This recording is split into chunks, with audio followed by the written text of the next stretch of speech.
Indian defence से related एक बड़ी अपडेट सामने आई है। एक समय ऐसा था जब भारी भरकम टैंक सेना के सबसे ताकतवर हथियार हुआ करते थे। युद्ध के मैदान में टैंक्स के सामने टिकना किसी के भी बस की बात नहीं थी।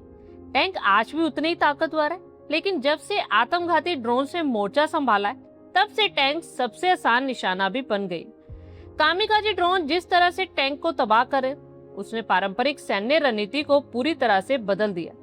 रूस यूक्रेन युद्ध में भी ये देखा गया कि कैसे कुछ लाख रुपए के ड्रोन्स ने करोड़ों के भारी भरकम टैंक्स को आसानी से टारगेट बनाया। इस नए खतरे को देखते हुए भारतीय सेना भी अपने मुख्य युद्धक टैंक T-90 भीष्म को पूरी तरह से अपग्रेड करने जा रही।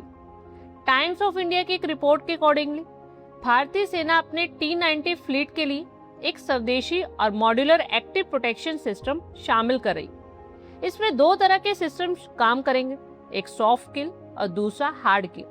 Soft kill system laser warning receiver, electronic jammers की हेल्प से आ रहे ड्रोन के सिग्नल को ब्लॉक कर देगा। इससे ड्रोन अपना रास्ता भटक जाएगा। हार्ड किल सिस्टम के लिए DRDO और BEL यानी भारत इलेक्ट्रॉनिक्स लिमिटेड एक स्पेशल सिस्टम को डेवलप करे। इस सिस्टम में टैंक पर चारों तरफ एक्स बैंड रडार पैनल्स लगे होंगे जो 360 डिग्री कवरेज देंगे।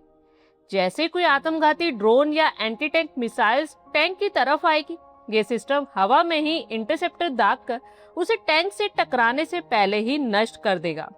इसके अलावा टैंक्स के ऊपर विशेष एंटी ड्रोन शील्ड और लेजर बेस्ड काउंटर मेजर भी लगाए जा रहे हैं, जो विशेष रूप से ड्रोन हमलों को नाकाम कर देंगे। बता दें कि T-90 भीष्म भारतीय बख्तरबंद रेजिमेंट की सबसे बड़ी ताकत है। भारत के पास ऐसे 1000 से अधिक टैंक सर्विस में हैं। ये टैंक फ्रंट से आने वाले मिसाइल अटैक को झेलने के लिए सक्षम है।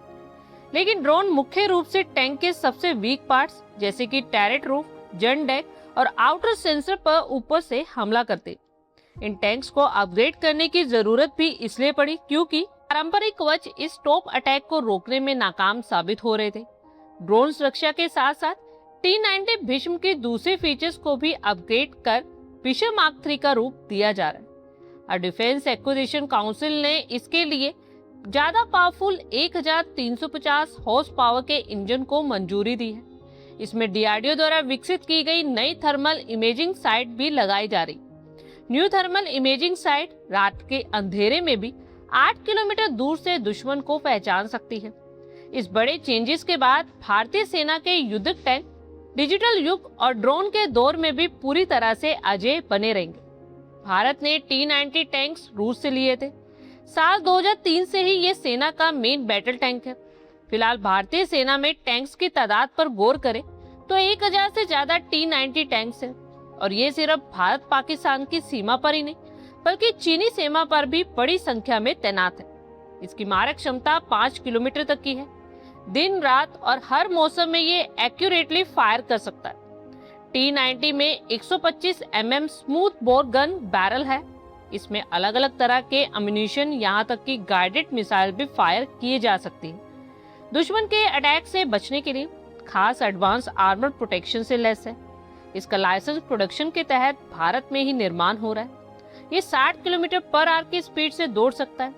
इसका रेट ऑफ फायर 8 राउंड पर मिनट है। इसका टोटल वेट 46 टन है।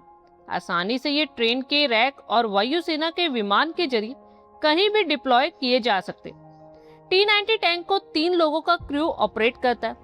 इसमें एक ऑटोमेटेड लोडर भी लगा हुआ है। T-90 high explosive anti tank projectile दागने में भी सक्षम है। अब इसे एंटी टैंक गाइडेड मिसाइल से लेस करने की भी तैयारी है। T-90 से दागे जाने वाले गोले की प्रभावी सीमा 2 से 3 किलोमीटर ही है। T-90 भीष्म को ADGM लॉन्चर के साथ इंटीग्रेट करने से इसकी मारक क्षमता भी कई गुना बढ़ जाएगी। ADGM से 4 से 10 किलोमीटर दूर के दुश्मन के लक्ष्यों को भी निशाना बनाया जा सकता है। कुल मिलाकर ये तो कहा जा सकता है कि भारतीय सेना अपनी ताकत को बढ़ाने के लिए तैयारियों में जुटी है। और ये जरूरी भी है क्योंकि हम चीन और पाकिस्तान जैसे 2 दुश्मन देशों से घिरे हुए। आप लोगों की क्या कुछ राय है, कमेंट बॉक्स में शेयर करें। आई होप आपको हमारी ये वीडियो अच्छी लगी होगी और आगे भी इसी तरह के अपडेट्स के लिए हमारे चैनल को जरूर सब्सक्राइब करें। धन्यवाद।